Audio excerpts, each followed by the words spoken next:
Welcome to Pablo Torre Finds Out. I am Pablo Torre, and today we're going to find out what this sound is.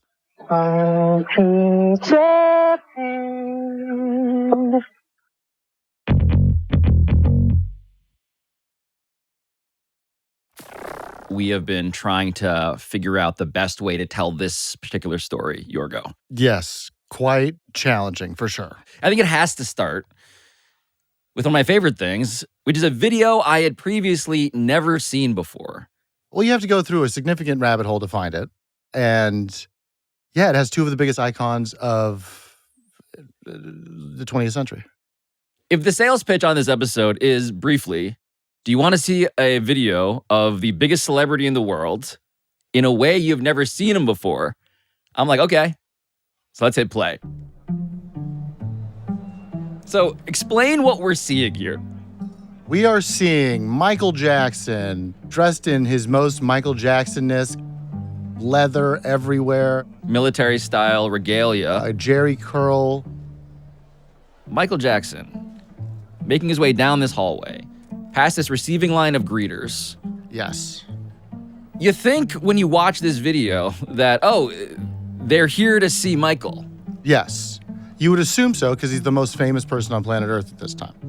This is 1988? 1988, yes.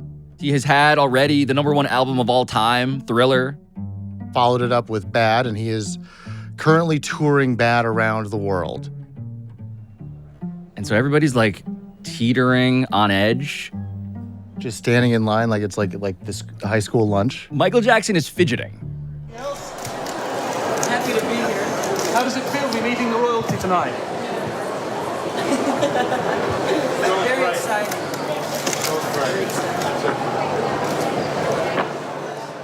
His feet look like they are nervously tapping on the brown wood floor of this long hallway in England because who is now arriving? Boom, we got Prince Charles then, now King Charles, just arriving and glad-handing immediately. Gray double-breasted suit, purple tie. And behind him, by the way, an even bigger star than a literal king, who is now dwarfing, by the way, the king of pop. Yes, the iconic Princess Diana. Just looking like the epitome of grace. Michael Jackson almost seems to be auditioning Yes. for a role of some sort. He's so sheepish. It all raises the question of, like, what are they here to do? Yes. In this hallway in England? And there's, Yogo, a true childhood memory giant check. The Happy Gilmore big checks, as it were. Yes. They had just a big one with the Bad logo from his album and a Pepsi logo. And it is worth $450,000. Yes. And there's his Michael Jackson's autograph, bottom right corner, in blue cursive. Yeah. But the most curious detail that we are pausing this video to zoom in on is the recipient of this giant $450,000 check. Which would be the Prince's Trust, which supports a building that houses and controls Michael Jackson's favorite thing in the entire world. Which is? Peter Pan. Because Peter Pan, to me, represents something that's very special in my heart. You know, he represents youth, childhood, never growing up, magic, flying, everything I think that children and wonderment and magic, what it's all about. And to me, I just have never, ever grown out of loving that or thinking that is very special. Do you identify with him? Totally. You don't want to grow up. No, I am Peter Pan. Are you not your Michael Jackson? I'm Peter Pan in my heart. Yeah, the reason you reached out to me is because you have a theory that you're positing that this video, that nobody else has noticed in this way, happens to be the scene of a quid pro quo that enabled the most infamous celebrity home in America to be named Neverland Ranch. Allegedly. Yeah.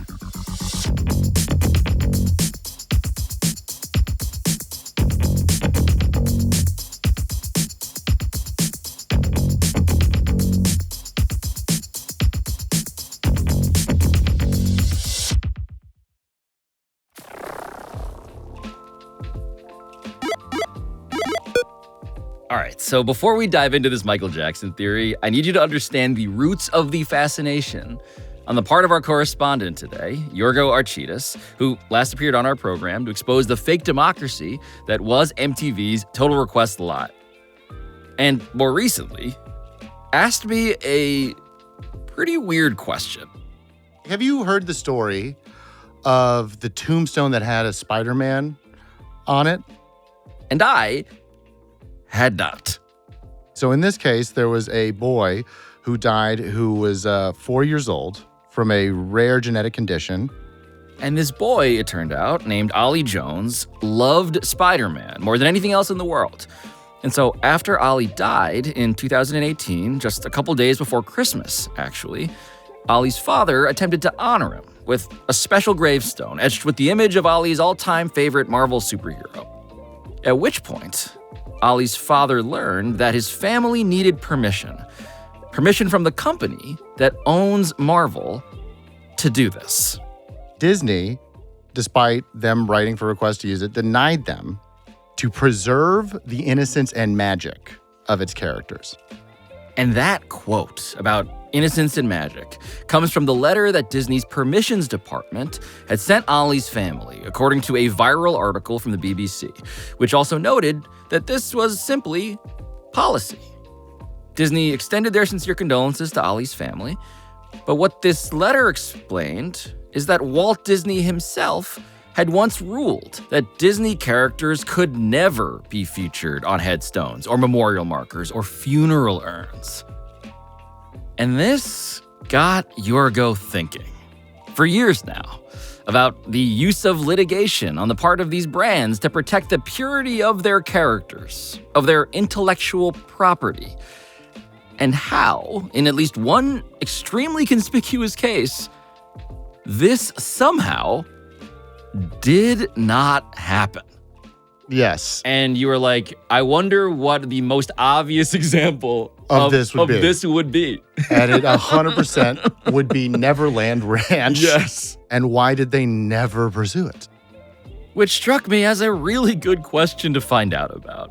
Because why did the entity tasked with defending Peter Pan not do the thing, the Spider-Man logic thing? Why wouldn't they demand that this radioactive global superstar with a traumatic childhood stop honoring and arguably corrupting this character that he loved to the point where he embodied it across the world? It was one of the most publicized celebrity pet hobbies, interests / obsessions that was out there. And this was pre-Neverland. He's doing interviews and starts singing songs from Peter Pan halfway through. And I like creating magic. Into the cloud, soaring up so high.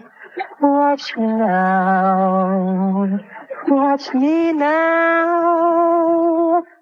I'm Peter Pan. He was very, very obsessed with it to the point that it was so well known that South Park made an entire episode based on it. Hey, Stan, what you doing? Mr. Jefferson, it's 1:30 in the morning. Look at me, I'm Peter Pan. Shamona. I'm a little boy forever. Hey! I mean, we should point out, psychologically speaking, like the diagnosis here is pretty on the nose. Yeah. Michael Jackson didn't want to grow up, and here in Peter Pan is the embodiment, the literary embodiment of a guy, a man who never had to. That's the promise and the potential of Michael Jackson's love affair with this character. And on top of that, where do you go to become Peter Pan? Michael, according to the LA Times, in March 1988, paid $28 million for a 2,700-acre ranch in the St. Inez Valley. Yes. It used to be called Sycamore Valley Ranch, and he recorded the music video for Say, Say, Say with Paul McCartney there earlier in the decade. And he just fell in love with it, and he wanted to purchase it and create his own little theme park. Right, named after the place in Peter Pan that is known as the haven where the lost boys live. And are free from the meddling and the impurity of us adults. Yes, and Captain Hook, aka Joe Jackson. I like the Ferris wheel. It's a traditional, very old, amusement exhibit, and it's soothing. It's not, anything that's dangerous or anything. It's just comfortable, makes you wish and dream. So we should establish here that, per your theory, nobody knows how Michael Jackson got the legal rights to call it Neverland. Yes, and it feels like one of those things that would obviously need to be a deal or some kind of contract. Well, Michael Jackson's estate, let's just also catch people up on this, Yes. famously litigious. In a myriad of different ways. Right. Michael Jackson's estate sued his own mom at one point. It's just the culture that we live in. You have to keep it close to the vest and not allow anybody to use your intellectual property in any way. So Neverland and Peter Pan, which again is the work of art that Neverland is inside of, Yes. who owns the rights to that? The Great Ormond Street Hospital in London, England. Children's Hospital, very Yes. famous over in England. One of the most famous in the world. It's been around for ever, basically.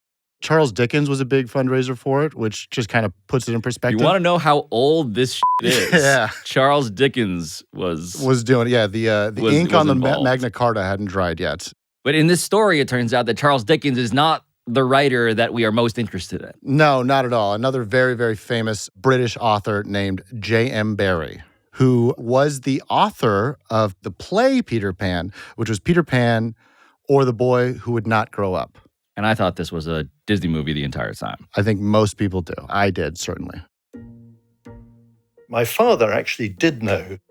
I spoke to David Barrie, the great-great-nephew of J.M. Barrie.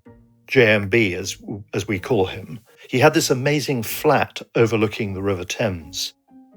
So the play premieres in December 1904, and it truly is like nothing anybody's ever seen before. There's a moment in the play where Tinker Bell, has taken the poison and is dying, and her little light is fading. And Peter Pan turns to the audience and says, "If you believe in fairies, clap your hands, because that will save her life." If you believe, wherever you are, clap your hands, and she'll hear you. Clap! Clap! Don't let Tink die! Clap! And they didn't know whether the audience would respond to that. The audience instantly burst into a terrific round of clapping. Well now! Oh, thank you! Thank you! Thank you! It was obvious from the first performance that, this is going to be a thing. Everybody got the idea of it. From there, it just went all around the world. So as all of this business is mushrooming, the money, right? So J.M. Barrie is rolling in it, I presume, at this point. Oh, yeah. It just kept ascending. He met with Charlie Chaplin to potentially have him play Peter Pan. The snowball really started snowballing. I spoke to Andrew Birkin, who is the foremost expert on Peter Pan and J.M. Barrie. He wrote a book called J.M. Barrie and the Lost Boys. I'd spent probably about 4 months going through all Barry's notebooks. It's 50,000 notes, and his handwriting is almost impossible to read, but you gradually get used to it. And he also wrote a docudrama in the 1970s called The Lost Boys, and that was all about J.M. Barrie. Birkin kind of explained very plainly how much he could give a shit about the finances. They found all these uncashed checks in his drawers after he died. He'd been sent, tens of thousands of pounds. He never even bothered to put them in the bank. He'd forgotten about them. So he was certainly not,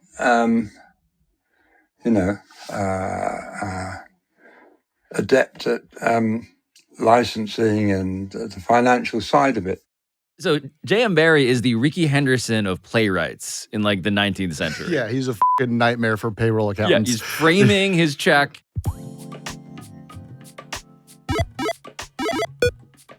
But this is where I should jump in to mention that the real-life inspiration for Peter Pan, for Neverland, for Wendy and Tinkerbell and the Lost Boys was J.M.B. himself. J.M. Barrie it turns out, had lost his own brother in a tragic ice skating accident when they were young. And their mother was the one who said, quote, "Now he won't have to grow up to be an old man," end quote. And the Lost Boys, for instance, the kids who live in Neverland and never had to grow up, they were inspired by a family of orphans in Barry's neighborhood that J.M. Barrie had taken in when he himself had grown up and become an adult. And that, in a nutshell, is why J.M. Barrie was not obsessed with the profits of Peter Pan. This was real to him. And this whole story had dark undertones that he had inserted for a very personal reason. And so what he cared about more than anything else was protecting the spirit of his actual play. But as it went around, it went international, played everywhere, and then they eventually made a silent movie in 1924 of it.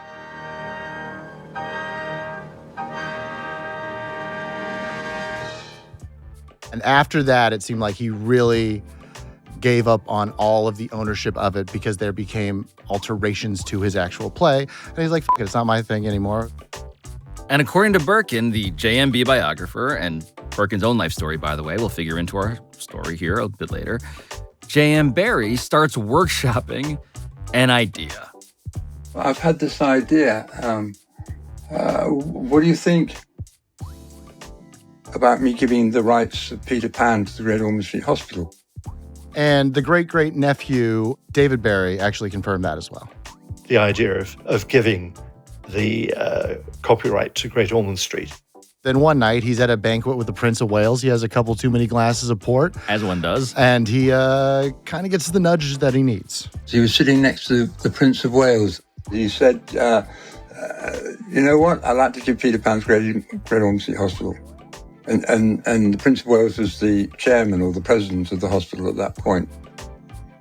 Which explains why the Prince and Princess of Wales, Charles and Diana, in 1988, were in that video we started this episode with, receiving the giant $450,000 check from a nervous Michael Jackson.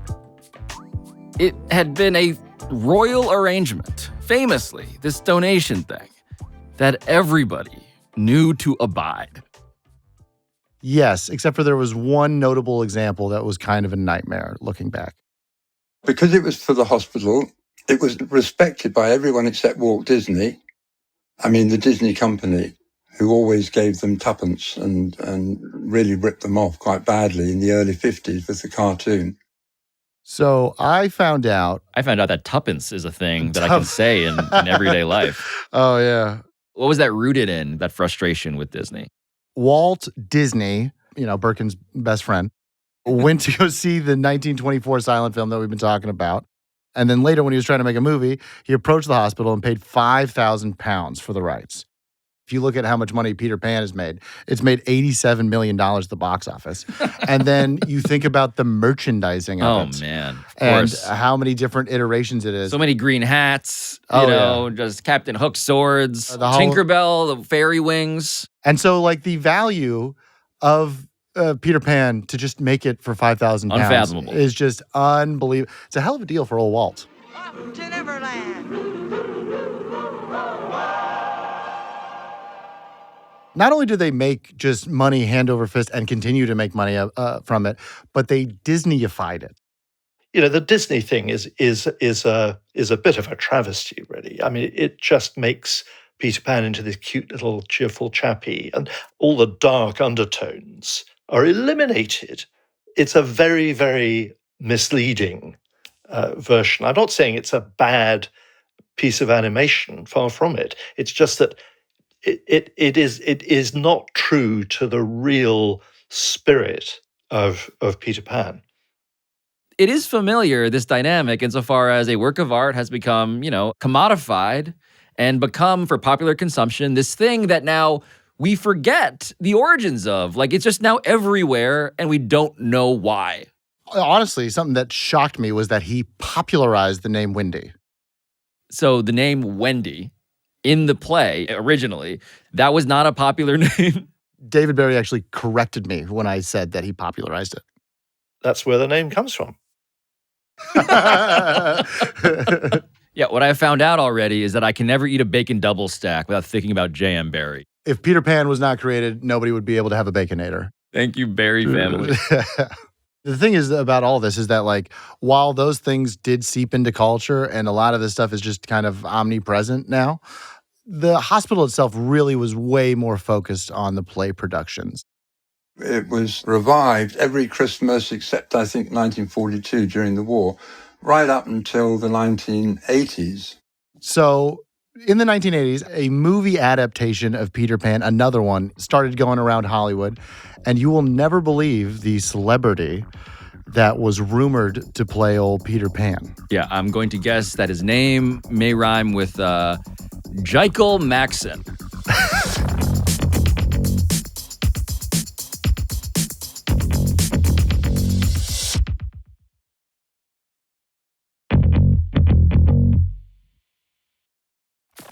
So this movie that you've been alluding to, I should disclose that this is my favorite rendition of all of the many, many, many, many renditions of Peter Pan that have seeped into culture. Hook. Who?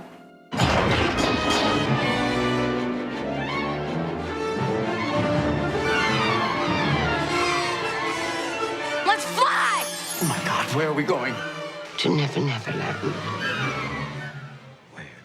This movie is my favorite. Rufio. Rufio. Rufio.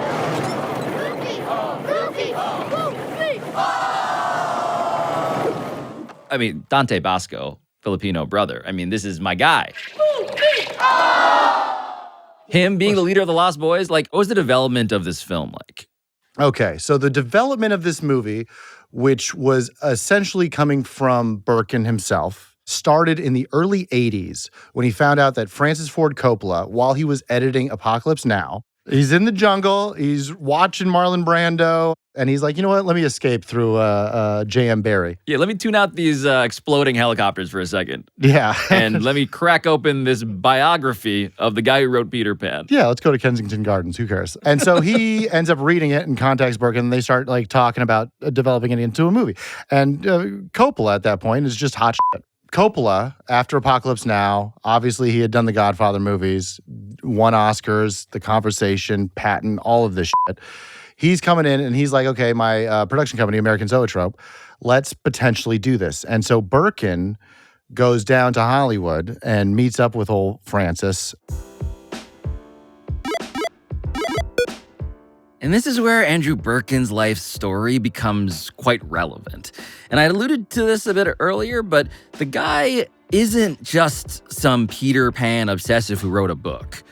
Andrew Birkin was mentored by Stanley Kubrick and had worked on 2001: A Space Odyssey. And he then became the first assistant director to the Beatles on their Magical Mystery Tour, and is also, by the way, the brother of the lady behind the Birkin bag. That's also true. And on and on and on. But in Hollywood, Francis Ford Coppola had invited Birkin to visit the enormous and fake Las Vegas that he had built for another film he was making called One from the Heart. And this Vegas set didn't seem like a super logical business decision. And so Coppola asked Birkin, who again had these real Hollywood credits, what he thought. What do you think? What do you think? And I'm thinking, well, yeah, it's okay, but why didn't you just go to Las Vegas and shoot on location? Anyway, the film went belly up. Which meant that Francis Ford Coppola and his production company were no longer in the running, business-wise, to adapt the book, which became Hook. At which point, another director, who just happened to direct a production of Peter Pan at his own school when he was 11 years old, and also happened to be, at this point, a known friend of Michael Jackson as an adult now in the mid-'80s, emerged. Enter Steven Spielberg. At the time, he was a good friend of Michael Jackson.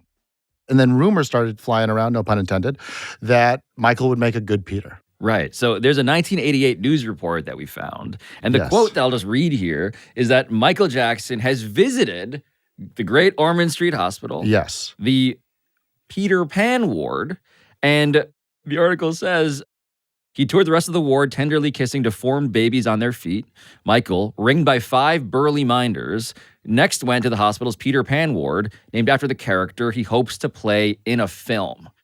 Which is all to say that it sounds like the favorite to get this role of his lifetime is Michael Jackson. To put Steven Spielberg and Michael Jackson together would have made a huge amount of box office sense. And I like creating magic. If the algorithm was casting back in the 80s, this would definitely be the movie that we would have seen. Yes, and Birkin kind of dispelled any kind of notion that he might have actually been truly the favorite. Watch me now. I'm Peter Pan. I think Michael thought that if he told enough people publicly that he was going to be Peter Pan, that somehow Spielberg would say, yeah, great, why not? So there's this article, this Entertainment Weekly article, 2011, in which Spielberg says to the magazine, quote, Michael had always wanted to play Peter Pan, but I called Michael and I said, quote, this is about a lawyer that is brought back to save his kids and discovers that he was once, when he was younger, Peter Pan. Which is to say that Michael Jackson didn't get the job. Okay, mister. All right, the show's over now. You put that thing away. Now put it down before you poke somebody's eye out. You're not old enough to shave. What are you doing with a sword? And flying around with this is an insurance nightmare. What is this, some sort of Lord of the Flies preschool? Where are your parents? Who's in charge here? Robin Williams plays adult Peter Pan. And he's like a yuppie workaholic dad who needs to go to Neverland to figure out what's important in life. So how did Michael react to the news that he was not getting this role? If we smash cut to the early aughts, there's a Vanity Fair article that sets a scene that's quite wild. Michael wired $150,000 to a bank in Mali to a witch doctor named Baba, who would sacrifice 42 cows in a ceremony to curse Michael Jackson's enemies. The article, it quotes the witch doctor, the voodoo chief, Baba, saying, Steven Spielberg, be gone. So if you can't be Peter Pan, what do? You live like Peter Pan. And so this ranch that he, again, bought for almost $30 million, that he named Neverland, the status of the naming rights, such that he can legally have the clearance to rebrand himself and his home in the image that he wants to be, is what? Where are we at with the status of the rights? So Jim Callahan, the former Prime Minister of England, has a wife, Audrey Callahan, who works on the board of Gosh. And she proposes a new bill that will make it so the Peter Pan royalties remain with Gosh in perpetuity. Whoa. Which I found out there are only 2 works that have that distinction from David Barry. So Peter Pan became one of only 2 works that are in permanent copyright in this country. And the other one is the Bible.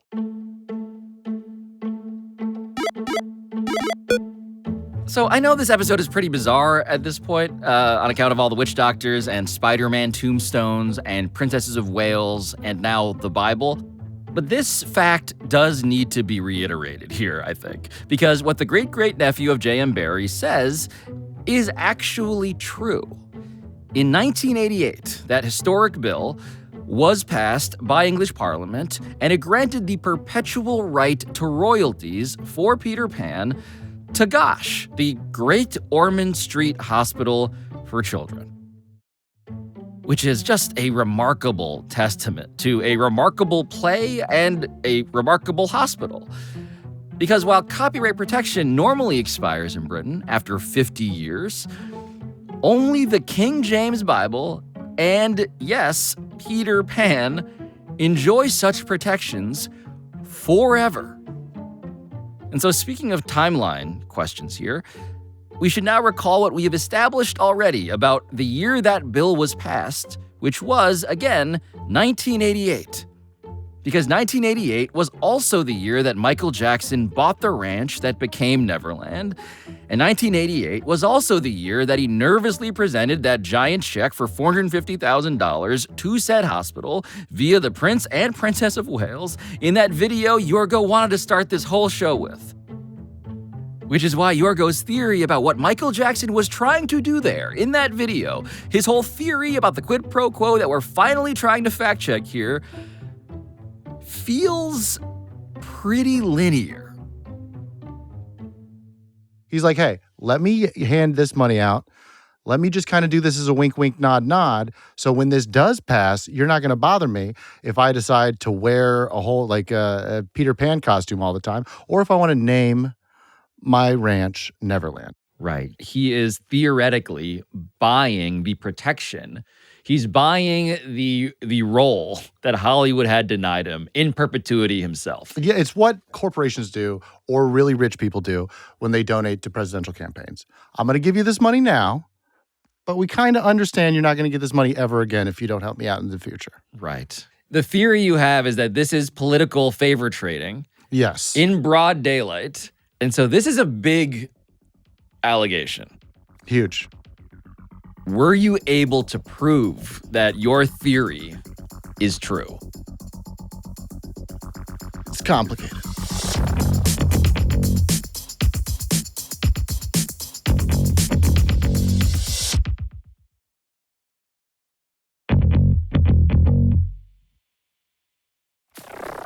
So Yogo, this is the part where we have to show people what's in the box. Yes, certainly. So your theory, again, is that this is a quid pro quo. Michael Jackson is so deeply invested in being this version of Peter Pan that he has put towards this mission $450,000 in this giant check, almost $30 million for the ranch. And in exchange, you theorize, he gets the rights, the legal rights in perpetuity. So the hospital, the children's hospital, what did they tell you when you confronted them with this massive theory?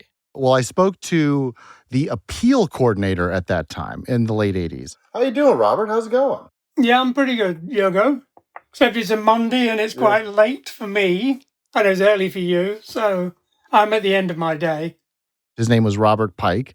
And just to make it clear, the appeal coordinator, appeal means basically charity, fundraising. I was in right at the beginning of there being a concept of a Peter Pan office at Great Ormond Street Hospital. He told me the words I did not want to hear. No, not as far as I'm aware. I can't swear to that, but I'm pretty sure I would know if that had been the case. So if the top authority at the hospital is telling us, yeah, I didn't see anything like that. What was this check for? Well, there are two options that I've come up with. One, that he was just being magnanimous. He's a very philanthropic person. That checks out. Right, and he'd visited the hospital before. So this is just like the general, like, I want to support a good cause neutrally without any sort of strings even vaguely attached. That's the one theory. But if you remember Michael Jackson as the guy who paid a f***ing witch doctor to curse Steven Spielberg, it sounds like theory number two, we can't rule out entirely. Yeah, I mean, there's just a chance that he was being proactive by donating this money just in case litigation would eventually come up. Right. The through line through this entire episode has been litigation. Yes. Has been people suing each other. And so the next question is, a couple years later, what's it like when the Great Ormond Street Children's Hospital, these good people you've been talking to, are watching from afar Michael Jackson become now the world's most famous alleged child molester? It was the sheriff's deputies who executed the search warrant of the Neverland Ranch. On the 18th of November 2003, Neverland was raided by the police. Since Michael Jackson was accused of sexually molesting children, his Dangerous tour has been plagued by controversy. In the 4-minute statement, Jackson said allegations that he molested a boy are untrue. Michael Jackson says his accuser is among thousands of children he's invited to his 2,600-acre Neverland Ranch in California to play in his amusement park, visit his zoo, watch movies, play video games, and feast on their favorite foods.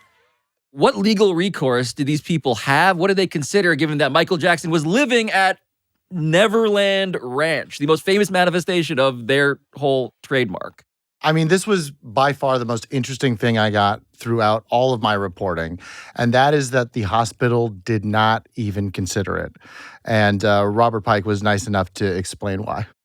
You'd rather be getting press coverage for groundbreaking treatments and this sort of thing, rather than the fact that you're chasing some music star because he's given his house the wrong name.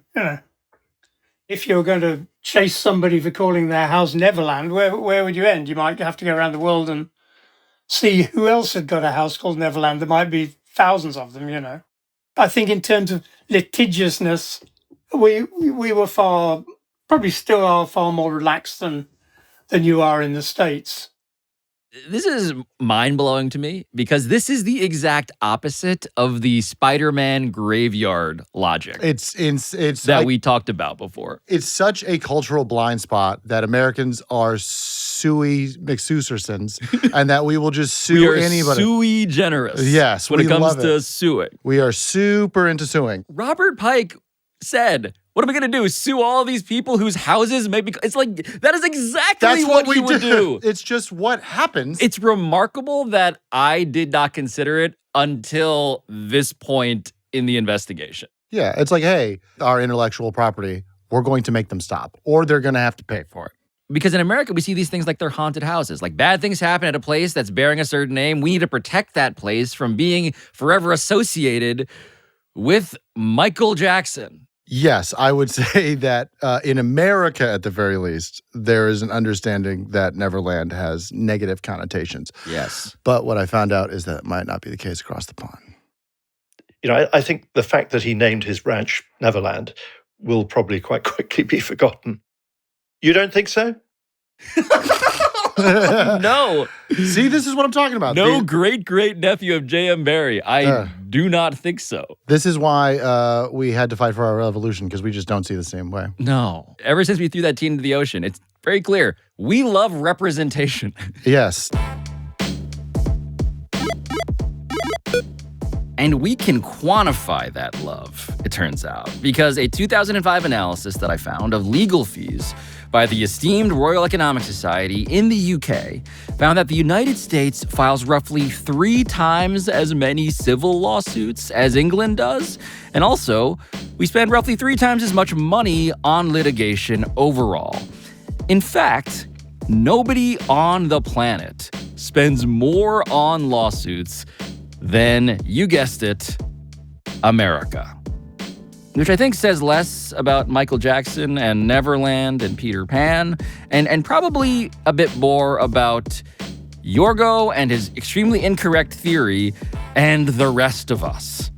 Because we love lawsuits. We love torts. We love suing our fellow American for all sorts of things. Straight on till morning. But it does remind me, though, like in a perfect sort of poetic way, like the full circle nature of the story, which is that Neverland, this concept that represented a place where you are free from the concerns of adults. Yes. That then got co-opted by Michael Jackson to do allegedly terrible things, as we all know, such that it contaminated the concept of Neverland, in America at least. Yes.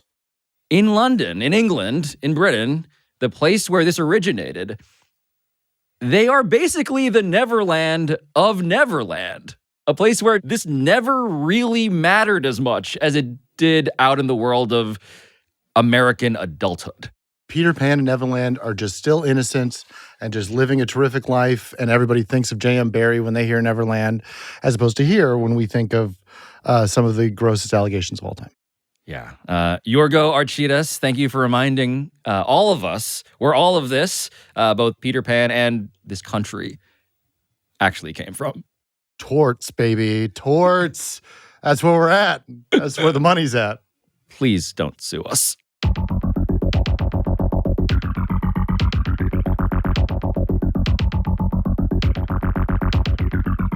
This has been Pablo Torre Finds Out, a Meadowlark Media production. And I'll talk to you next time.